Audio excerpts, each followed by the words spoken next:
الحمد لله رب العالمين نحمده ونستعينه ونستغفره ونعوذ بالله من شرور أنفسنا ومن سيئات أعمالنا من يهده الله فلا مضل له ومن يضلل فلا هادي له وأشهد أن لا إله إلا الله وحده لا شريك له وأشهد أن محمدا عبده ورسوله أما بعد.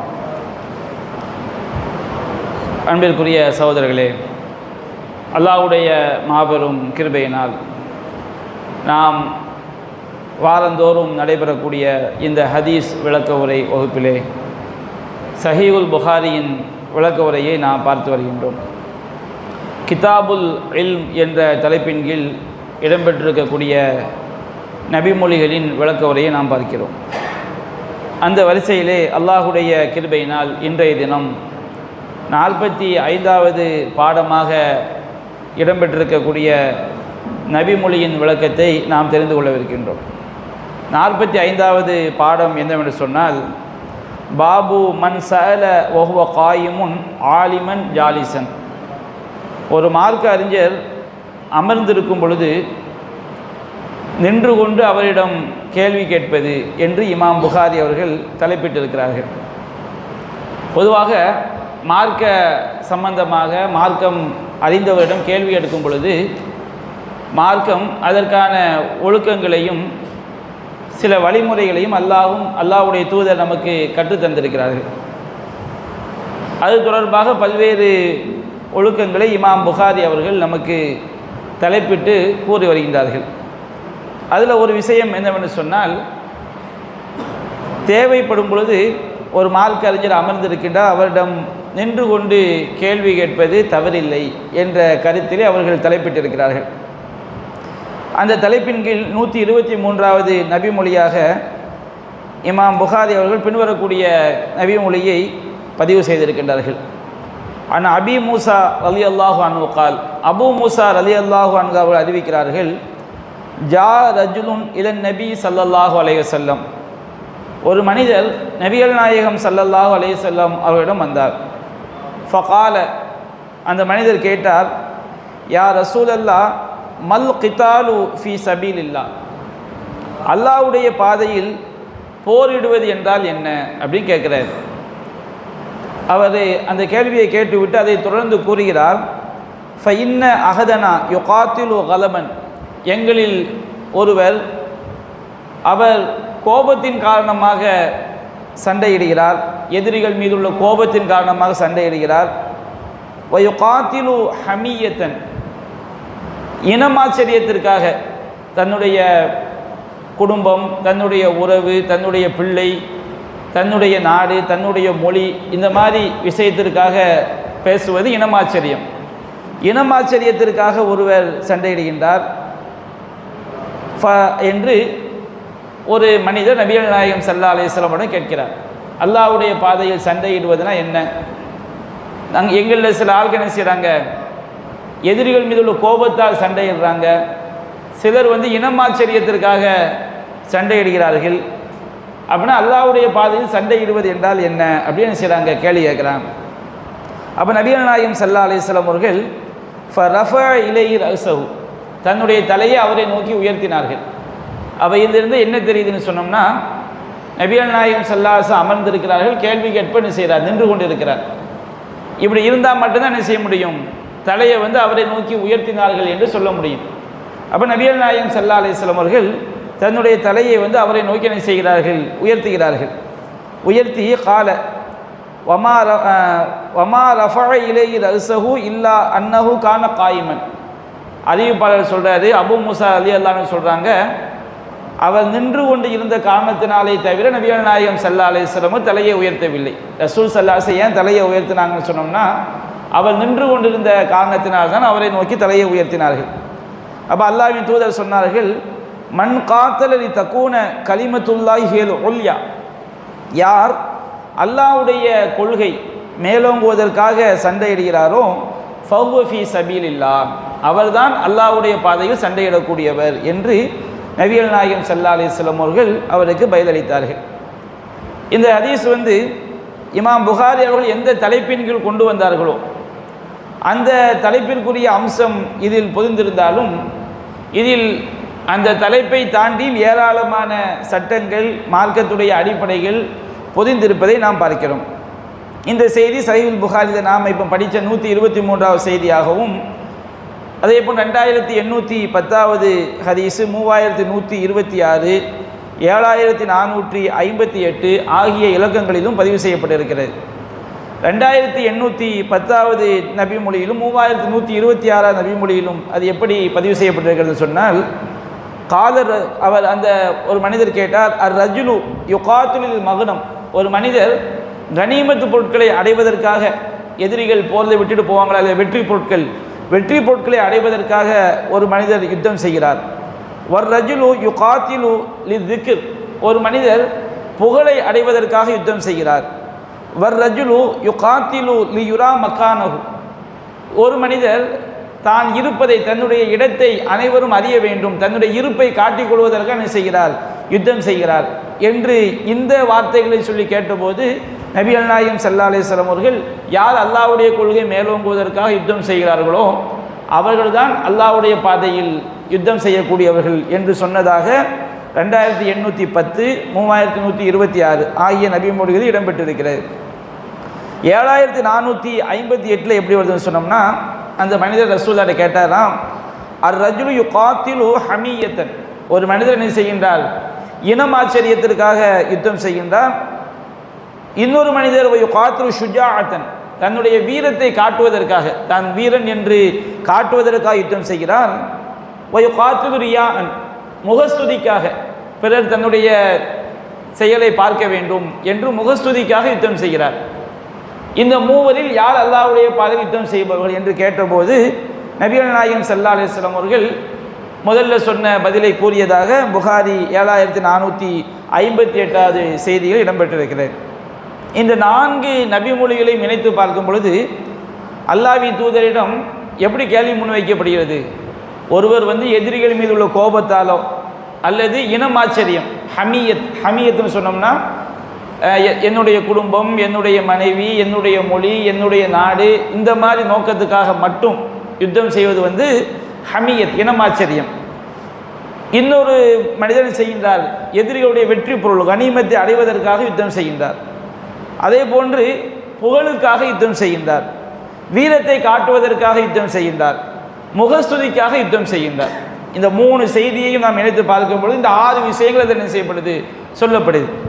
அப்போ இதில் யார் அல்லாஹ்வுக்காக யுத்தம் செய்யக்கூடியவர், அல்லாஹ்வுடைய பாதையில் யுத்தம் செய்பவர் என்றால் யார் அப்படி கேள்வி முன்வைக்கப்படும் பொழுது நபிகள் நாயகம் சொன்னாங்க, தக்கூன கலிமத்துல்லாஹில் உல்யா, அல்லாஹ்வுடைய கொள்கை, கலிமத்துல்லான ஏகத்துவ கொள்கை, இஸ்லாமிய மார்க்கம், சத்திய மார்க்கம் மேலோங்க வேண்டும் என்ற நோக்கத்திற்காக யார் யுத்தம் செய்கிறாரோ ஃபஹுவ ஃபீ சபீலில்லாஹ், அவர்தான் அல்லாஹ்வுடைய பாதையில் யுத்தம் செய்யக்கூடியவர் என்று நபிகள் நாயகம் ஸல்லல்லாஹு அலைஹி வஸல்லம் அவர்கள் பதில் சொன்னார்கள் என்பதை நாம் அறிந்து கொள்ள முடிகிறது.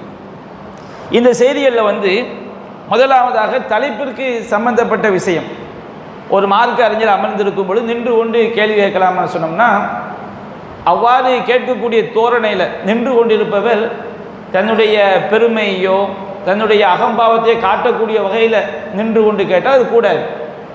அந்த தோரணையில் அவ்வாறு கேட்கக்கூடிய தோரணையில் அந்த மாதிரி எண்ணம் ஏற்பட வாய்ப்பில்லை என்று சொன்னால் நின்று கொண்டு கேட்பது என்ன கிடையாது, தப்பு கிடையாது. என் நபிகள் நாயகம் ஸல்லல்லாஹு அலைஹி வஸல்லம் அவர்கள் அமர்ந்திருக்கும் பொழுது ஒரு மனிதர் நின்று கொண்டு கேட்கிறார். அதில் அந்த மாதிரி ஒரு ஆணவம், பெருமை, அடுத்தவங்களை மட்டம் தட்டுறது, அந்த மாதிரி தோற்றம் ஏற்படாத வகையில் நின்று கொண்டு கேட்கும் பொழுது அது மார்க்கத்தில் அனுமதிக்கப்பட்டதாக செய்யும் ஆகும். ஏன்னா யாருடைய உள்ளத்தில் மன்கான ஃபீ கல்பிஹி மிஸ்காலு தர்ரத்தி மின் கிபிர் லா யதுகுலுல் ஜன்னah, யாருடைய உள்ளத்தில் கடுகளவு பெருமை இருக்கிறதோ சொர்க்கம் போக முடியாது. அதற்கான தண்டனையை அனுபவித்த பிறகு தான் சொர்க்கம் போக முடியும். அல்லாஹ்வுடைய மன்னிப்பு பெற்ற பிறகு தான் சொர்க்கம் போக முடியும்.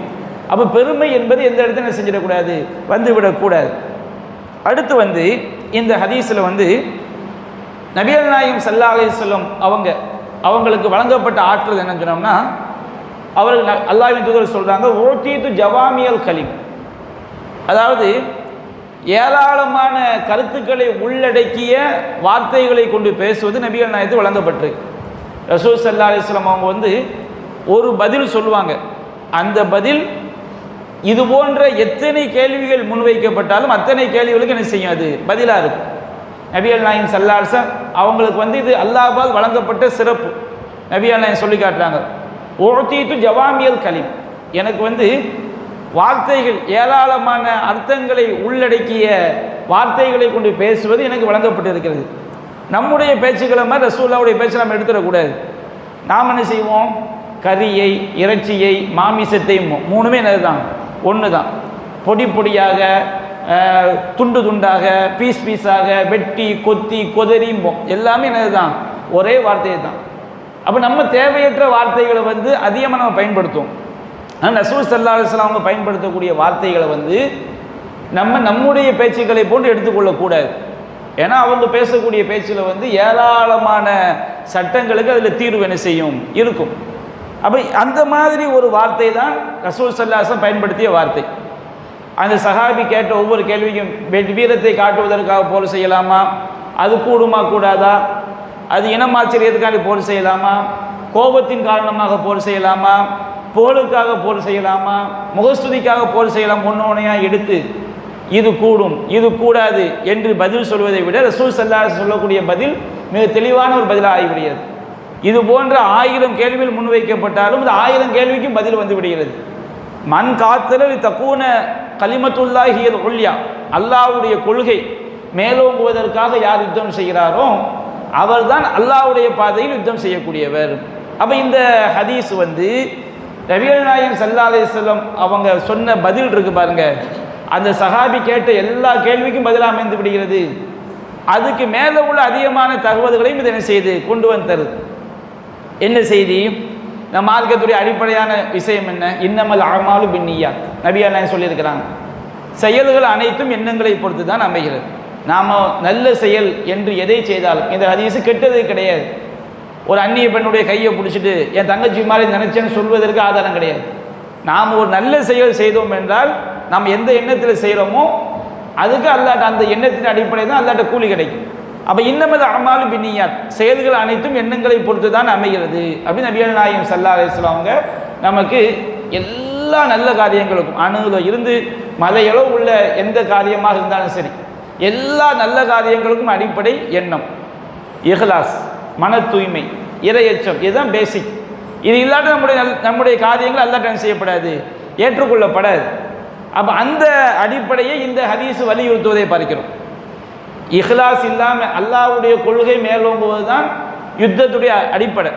ஒருவன் மீது கொண்டுள்ள கோபமோ ஒரு இனமாச்சரியமோ வீரத்தை காட்டுவதற்கு எதற்காகவும் என்ன செய்யக்கூடாது, யுத்தம் செய்யக்கூடாது. அல்லாஹ்வுடைய கொள்கை மேலோங்குவதற்காக மட்டும்தான் யுத்தம் செய்ய வேண்டும்.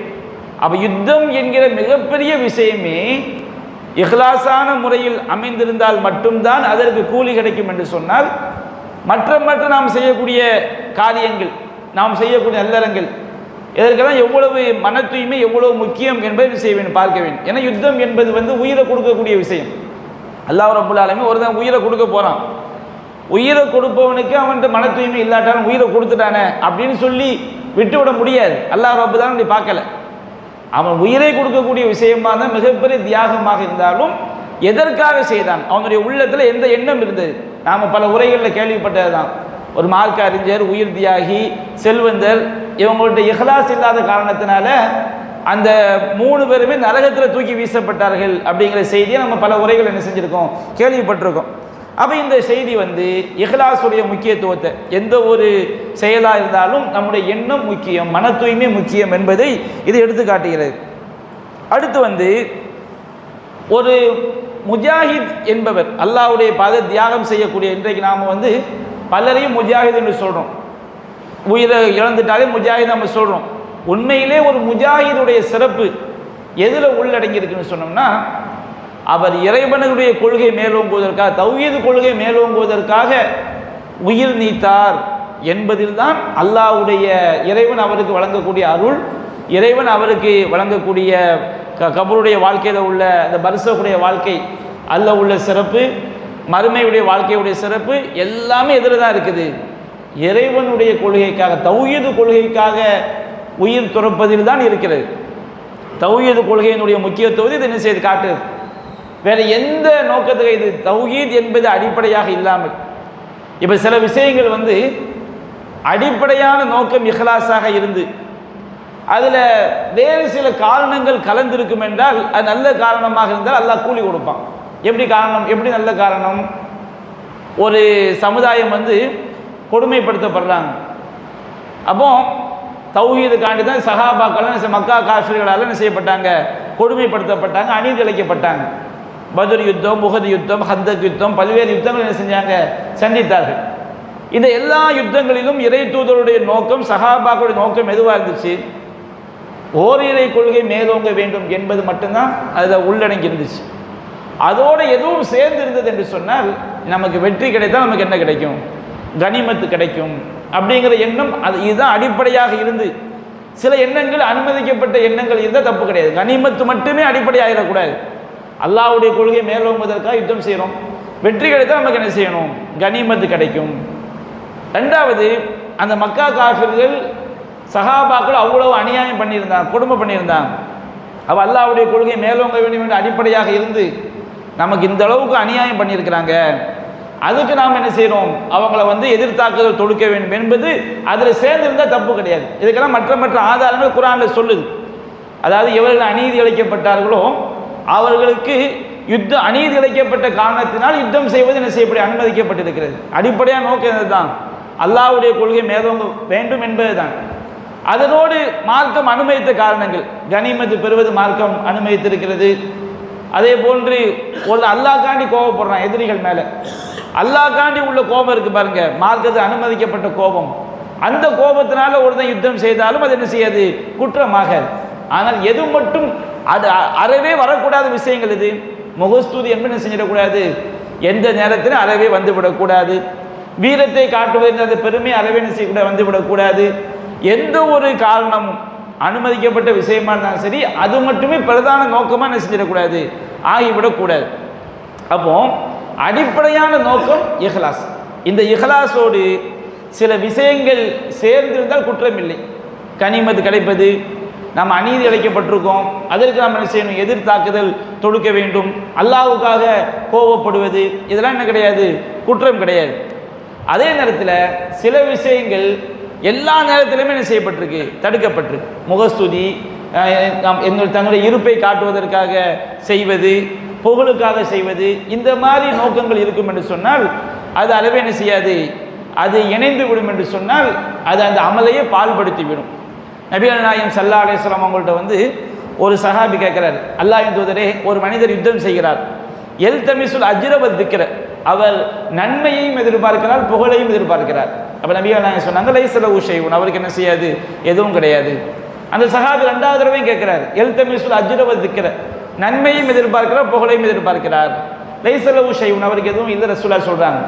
மூன்றாவதும் சொல்றார், அல்லாஹ்வின் தூதரே, நன்மையும் எதிர்பார்க்கிறார், புகழையும் எதிர்பார்க்கிறார். நபிகள் நாயகம் சொன்னாங்க, லைஸ லஹு ஷைஉன், அவருக்கு என்ன கிடையாது, எதுவும் கிடையாது. இன்னல்லாஹ லா யக்பது மினல் அமலி இல்லா மா கான லஹு ஹாலிஸன் வ மப்துகிய பிஹி வஜ்ஹு. அல்லாஹ் ரப்புல் ஆலமீன் கலப்பற்ற முறையில், இஹ்லாஸான முறையில் அவனுடைய திருமுகத்தை நாடி மட்டும் செய்யக்கூடிய செயல்களை தான் அல்லாஹ் என்ன செய்வான், ஏற்றுக்கொள்வான். அப்போ இதில் இருந்து என்ன விளங்குது, இந்த புகழ் என்பது எந்த ஒரு நேரத்திலும் செய்யக்கூடாது, வந்துவிடக்கூடாது. அதே மாதிரி ஒரு உயிர் தியாகி அல்லாஹ் மறுமையில் அழைச்சி விசாரிக்கிறான். அவர் சொல்வார், நான் வந்து உனக்கான உயிரை கொடுத்தேன் பாரு. அப்போ அல்லாஹ் சொல்வான், நீ வீரன் என்று புகழப்படுவதாக உயிரை கொடுத்தாய், அது உனக்கு மக்களால் சொல்லப்பட்டு விட்டது. அவன் மலக்குமார்களுக்கு அல்லாஹ் உத்தரவிடுவான், தூக்கி நரகத்தில் வீசப்படுவார். அப்போ இந்த மற்றவங்களை காட்டுறது, வீரம், புகழ், இந்த மாதிரி நோக்கங்கள் அடிப்படையில் எந்த ஒரு நல்ல அமலில் கலந்து விட்டாலும் அந்த அமல் என்ன செஞ்சிடும், அது நாசமாக்கிவிடும் என்பதையும் நாம் அறிந்து கொள்ள வேண்டும். அப்போ ஒரு தியாகியுடைய சிறப்பு என்பது இதில் தான் உள்ளடங்கி இருக்குது. அல்லாஹ்வுக்காக இஹ்லாஸான முறையில் இறைவனுக்கு வழிபடக்கூடிய விஷயத்தில் அவர் சண்டையிட்டு உயிர் துறந்தால்தான் அல்லாஹ்விடத்தில் அவர் தியாகியான செய்யப்படுவார், கருதப்படுவார். அதே போன்று ஒரு பதில் சொல்லக்கூடியவர் கேள்வி கேட்பவரை முன்னோக்கி பதில் சொல்லுவது கூடும் அப்படிங்கிறது இந்த ஹதீஸ் நமக்கு தெரியுது. அந்த சஹாபி கேள்வி கேட்குறாங்களா இல்லையா, நபிகள் நாயகம் ஸல்லல்லாஹு அலைஹி வஸல்லம் ஃபரஃபா இலைஹி ரஸஹு, அவரை நோக்கி தன்னுடைய தலையை உயர்த்தி அவரை நோக்கி பார்த்து என்ன செய்கிறாங்க, பதில் சொல்கிறாங்க. அதனால் கேள்வி கேட்குறத பார்த்துக்கிட்டே தான் பதில் சொல்லணும் கிடையாது. இதிலிருந்து எடுக்கக்கூடிய விளங்கக்கூடிய ஒரு சட்டம், ஒரு மார்க் அறிஞர்கிட்ட கேள்வி கேட்கப்படும் போது அவர் பதில் சொல்லும்போது யார் கேள்வி கேட்டாங்களோ அவங்கள முன்னோக்கி அவங்கள பார்த்து பதில் சொல்லலாம் என்கிற ஒரு ஒழுக்கத்தையும் நம்ம என்ன செய்கிறோம், இதுலேருந்து எடுக்கிறோம். அதே போன்று ஒரு செயலை நாம் செய்யும்போது எதற்காண்டி அந்த காரியத்தை செய்கிறோம் அப்படிங்கிற காரணத்தை தெரிந்து செய்வது நல்லது. தெரியாமல் செஞ்சோன்னு வச்சுக்கிடுங்க, அது நமக்கு நன்மையை பெற்று தராது. இப்போ அந்த சஹாபி கேட்குறாரு, மல் கித்தாலு ஃபீ சபீலில்லாஹ், அல்லாஹ்வுடைய பாதையில் யுத்தம் செய்வதுனா என்ன? ஒவ்வொரு ஆளும் ஒவ்வொரு நோக்கத்துக்காண்டி செய்கிறாங்களே. அப்போ ஒரு செயலை நாம் செய்யும்போது தொழுகிறோம், நோன்பு வைக்கிறோம், ஜக்காத்து கொடுக்குறோம், குர்ஆன் ஓதுறோம், ஹஜ்ஜு செய்கிறோம், எவ்வளவோ காரியங்கள் செய்கிறோம், நன்மை கிடைக்கும் நன்மை கிடைக்கும். அப்போ அதை பற்றி கேள்வி கேட்கணும். ஏதோ நம்ம எல்லாரும் குனிகிறாங்க நாமளும் குனிகிறோம் போனோம்னா நம்ம அமல் ஏற்றுக்கொள்ளப்படுமா இல்லையாங்கிறது சில நேரங்களில் அமல் ஏற்றுக்கொள்ளப்படாமலே போய்விடும். நபிகள் சொன்னாங்களா இல்லையா, மன் அமில அமலன் ஃபலைஸ அலைஹி அம்ருனா ஃபஹுவ ரத்துன், யார் நாம் கட்டளையிடாத காரியத்தை செய்கிறாரோ அது அல்லாஹ்ட்ட மறுக்கப்படும். அப்போ நாம் செய்யக்கூடிய காரியம் குர்ஆன் சுன்னா அடிப்படையில் இல்லைன்னு சொன்னால் அது பாழாயிடும். அப்போ நாம் செய்யக்கூடிய செயல்கள் அது குர்ஆன் சுன்னாவுக்கு உட்பட்டதா, அதனுடைய நோக்கம் என்ன, எதற்காண்டி செய்கிறோம் என்பதை தெரிந்து கொள்வது ரொம்ப முக்கியம் என்பதையும் நாம் இதில் விளங்குறோம். சஹாபி கேட்குறாரு, அல்லாஹ்வுடைய பாதையில் யுத்தம் செய்கிறதுனா என்ன? பல்வேறு நோக்கங்களுக்கு செய்கிறாங்களே. அப்போ ரசூல் ஸல்லல்லாஹு அலைஹி வஸல்லம் நான் சொன்னால் செஞ்சுட்டு போவதுன்னு அப்படி சொல்லலை. இதுதான் நோக்கம், இது அல்லாஹ்வுடைய பாதையில் யுத்தம் செய்வதென்றால் இதுதான் அப்படின்னு செய்கிறாங்க, தெளிவுபடுத்துகிறாங்க. அப்போ நாம் செய்யக்கூடிய செயல்களுக்குரிய காரணத்தை நாம் என்ன செய்யணும், தெரிந்து கொண்டு அந்த செயல் ஏற்றுக்கொள்ளப்பட வேண்டும் என்றால் எப்படி செய்ய வேண்டும் என்பதையும் புரிந்து கொண்டு செஞ்சால்தான் நாம் செய்யக்கூடிய செயல் வீணாக போகாது. நான் என் மனம் போன போக்கள் தான் செய்வேன், எதையும் தெரிந்து கொள்வதற்கு நான் முக்கியத்துவம் கொடுக்கவே மாட்டேன் என்று ஒருவன் இருந்தான்னு சொன்னோம்னா அது அவனுக்கு தான் நஷ்டம். நாளைக்கு அல்லாஹ்ட்ட போய் நிற்கும் போது காலமெல்லாம் நாம் உழைச்சது எல்லாம் என்ன செய்ய அங்கே வீணாக போய் நிற்கும். அப்போ அது நமக்கு அதை விட பெரிய நஷ்டம் என்ன செய்யாது, எதுவும் கிடையாது. அதே போன்று ஒன்றை செய்வதற்கு முன்பாக அதை பற்றிய இல்மு முக்கியம். கல்வி மார்க்க விஷயங்கள் செய்யும்போது ஒன்று நம்ம செய்ய போகிறோம், இது மார்க்கம் என்ன சொல்லுது, அல்லாஹ் என்ன சொல்லியிருக்கிறான், நபியான என்ன சொல்லியிருக்கிறாங்க என்று அந்த இல்மை கல்வியை தெரிந்து கொண்டு செய்தால் நமக்கு அந்த காரியம் நன்மையான காரியமாக இறைவனால் ஏற்றுக்கொள்ளப்படக்கூடிய காரியமாக அமையும் என்பதையும் நாம் அறிந்து கொள்கிறோம். அதே போன்று எந்த ஒரு நல்ல செயலையும் மறுமைக்கான செயலை உலகத்தை நோக்கமாக கொள்வது எவ்வளவு பெரிய இழிவு என்பதை இந்த ஹதீஸ் காட்டுது. அந்த மனிதர் கேட்கிறார் இல்லையா, சஹாபி, காட்டுவதற்காக, புகழுக்காக, வீரத்துக்காக, கனிமத்துக்காக இப்படிலாம் கேட்குறாங்களா இல்லையா, இது எல்லாமே உலக நோக்கம் தானே. அப்போ நபிகள் நாயகம் ஸல்லல்லாஹு அலைஹி வஸல்லம் மறுமை நோக்கத்தை முற்படுத்துகிறாங்க. அப்போ நம்ம அல்லாஹ் மறுமைக்காண்டி செய்யக்கூடிய செயல்களில் உலக நோக்கத்தை அடிப்படையாக கொள்வது எவ்வளவு பெரிய தரம் தாழ்ந்தது, இழிவானது என்பதை இந்த ஹதீஸில் நம்ம என்ன செய்ய முடியுது, விளங்கிக் கொள்ள முடிகிறது. அதே போன்று அல்லாஹ் ரப்புல் ஆலமீன் இறைவனுக்கு வழிபடக்கூடிய விஷயத்தில் அதாவது இறைவனுக்கு வழிபடாத விஷயம், இப்போ அல்லாஹ்வுடைய கொள்கை மேலோங்குவதற்காக யுத்தம் செய்வது மார்க்க விஷயம், அல்லாஹ்வுக்கு வழிபடுறது. இதே போன்று இறை சட்டங்களை நிலைநாட்டுவதற்காக யுத்தம் செய்யக்கூடிய சூழல் ஏற்பட்டு ஒரு ஆள் யுத்தம் செய்யலாம் வச்சுக்கிடுங்க, அதுக்கு அல்லாஹ்ட்ட கூலி கிடைக்கும். இது அல்லாமல் மார்க்கத்தில் உள்ள அம்சமாக இருக்காது, ஒரு அமலாக இருக்காது, மார்க்கத்துடைய நோக்கம் எதுவுமே இருக்காது, வேறு நோக்கங்கள் அது மட்டுமே நோக்கமாக இருக்கும் என்றால் அதுக்காண்டி யுத்தம் செய்வது எந்த ஒரு நன்மையும் இல்லை, அது மார்க்கம் செய்யவில்லை, வலியுறுத்தவும் இல்லை. இஸ்லாம் என்பது சமுதாயத்துக்கு நல்லது செய்வதற்காக மட்டும்தான், மனிதகுல தன்மைக்காக மட்டும்தான் யுத்தம் என்பது அனுமதிக்குது. அந்த யுத்தம் தனிப்பட்ட பகைக்காக, தன்னுடைய குடும்ப இனமாச்சரியத்திற்காக, மொழிக்காக, இந்த மாதிரி நோக்கத்தில் அமையும் என்று சொன்னால் அதில் எந்த விதமான ஃபாயிதம் மறுமையில் நமக்கு என்ன செய்யாது, இல்லை என்பதையும் நாம் இதிலிருந்து தெரிந்து கொள்ள முடிகிறது. அப்போ அதுபோன்று இந்த மாதிரி ஏராளமான சட்டங்கள் நமக்கு என்ன செய்கிறது, இந்த ஹதீஸிலிருந்து நமக்கு கிடைக்கிறது. அடுத்து ஒரு செய்தி, இன்னொரு செய்தியை மட்டும் நம்ம பார்த்து என்ன செய்வோம், இன்றைய வகுப்பை சுருக்கமாக முடித்துக்கொள்வோம். 46வது பாடம் என்னவென்று சொன்னால், பாபு சுவாலி வல் ஃபுத்தியா இந்த ரமீல் ஜிமார், அதாவது ஹஜ்ஜின் போது கல்லெறிய வேண்டிய இடங்கள் இருக்கு. பிறை 10 பெரிய ஜம்ராவை மட்டும் கல்லெறியணும், 11, 12, 13 3 ஜம்ராக்களையும் கல்லெறியணும். அப்போ இமாம் புகாரி அவர்கள் போடக்கூடிய தலைப்பு, ஜம்ராக்களில் கல்லெறியும் போது கேள்வி கேட்பதும் கேள்விக்கு பதில் சொல்வதும் அப்படின்னு செய்கிறாங்க, தலைப்பிட்டிருக்காங்க. பொதுவாக நம்ம தொழுகைங்கிற வணக்கம் இருக்குது பாருங்கள், இது முழு ஈடுபாட்டோடு செய்யக்கூடிய வணக்கம், இதில் வெளிப்பேச்சுகள் செய்யாது கூடாது. சில வணக்கங்கள் இருக்குது. சில வணக்கங்கள் இருக்கும்போது நாம் வந்து அதை செய்யும் போது மட்டும்தான் ஈடுபடு. கல் எறிதல் சொன்னோம்னா கல்லை எரியும் போது மட்டும் கரெக்டாக எரியணும். ஒரு கல்லை எரிஞ்சு முடிச்சப்போ அந்த நாள்கிட்ட பேசுகிறோம் வச்சுக்கிடுங்க, அதனால் என்ன கிடையாது, குற்றம் கிடையாது. அப்போ இந்த மாதிரி இடங்களில் வந்து ஒரு மார்க் அறிஞர் இருக்கிறாரு, நமக்கு ஒரு சந்தேகம் ஏற்பட்டு, ஏன்னா அந்த செயல் தொடர்பாக ஒரு சந்தேகம் ஏற்படுது. ஒரு வணக்கம் செய்ய போகிறோம், டக்குன்னு ஒரு மார்க்கம் தெரிஞ்ச ஒருவர் இருக்கிறார், நம்ம எந்த வணக்கம் செய்ய போகிறோமோ அது தொடர்பாக சந்தேகம் இருக்குது, அவர் பதில் சொல்லக்கூடிய நிலையில் இருந்தார்னு சொன்னோம்னா அவங்கள்ட்ட என்ன செய்யலாம், நம்ம கேள்வி கேட்டு தெளிவுபடுத்திக்கலாம். அதை இமாம் புகாரி அவர்கள் தலை போடுறாங்க. ஜம்ராக்களில் கல்லெறியும் போது கேள்வி கேட்பதும் மார்க்க தீர்ப்பு வழங்குவதும் அப்படின்னு சொல்லிட்டு 124வது நபி மொழியாக பதிவு செய்யப்பட்டிருக்கிறது. அப்துல்லா இப்னு அம்ரு ரலியல்லாஹு அன்ஹு அறிவிக்கிறார்கள், கால அவங்க சொல்கிறாங்க, ராயித்து நபிய ஸல்லல்லாஹு அலைஹி வஸல்லம் இந்த ஜம்ரா, நபிகள் நாயகம் ஸல்லல்லாஹு அலைஹி வஸல்லம் அவர்களை நான் ஜம்ராவிற்கு அருகில் பார்த்தேன். நாம் ஜம்ராவுக்கு வந்து ஷைத்தான் வச்சுருக்கோம், ஷைத்தான்லாம் கிடையாது, அதுக்கு பேர் ஜம்ரா தூண். அது நம்ம அங்கே செய்யக்கூடியது ஷைத்தானை கல்லெறிவது கிடையாது, அது ஒரு வணக்கம், அல்லாஹ்வை நாம் நினைவு கூறக்கூடிய ஒரு வணக்கம். அப்போ அந்த ஜம்ராவுக்கு அருகில் நபிகள் நாயகம் ஸல்லல்லாஹு அலைஹி வஸல்லம் அவர்களை நான் பார்த்தேன். வஹுவ யுஸ்அலு, அவங்க என்ன செய்யப்பட்டாங்க, அவங்கள்ட்ட ரசூலுல்லாஹ்ட்ட கேள்வி கேட்கப்பட்டது. ஃபகால ரஜுலுன், ஒரு மனிதர் கேட்டார், யா ரசூலல்லாஹ் நஹர்து கபுலான் அருமிய, நான் கல்லெறிவதற்கு முன்பாகவே குர்பானி கொடுத்து விட்டேன். 10வது நாள் செய்யக்கூடிய வணக்கங்கள் என்னென்னு சொன்னோம்னா, முதல்ல என்ன செய்யணும், கல்லெறியணும், அடுத்து 2வது குர்பானி கொடுத்தணும், அடுத்து தலையை மலிக்கணும், அடுத்து தவாப் செய்யணும், சை செய்யணும். இது 10வது நாள் செய்யக்கூடிய முக்கியமான வணக்கங்கள். இப்போ கேள்வி என்ன கேட்கப்படுகிறது, ரசூலுல்லாஹ் கேட்குறாங்க, அல்லாஹ்வின் தூதரை, நான் வந்து கல்லெறிவதற்கு முன்பாகவே அறுத்து விட்டேன். எப்போ அறுக்கணும், கல்லெறிஞ்ச பிறகு அறுக்கிறது தான் வரிசை முறை. ஆனால் சஹாபி என்ன செஞ்சிடறாரு, ஃபஸ்ட்டு அறுத்துட்டு அதுக்கு பிறகு கல்லெறிகிறாரு.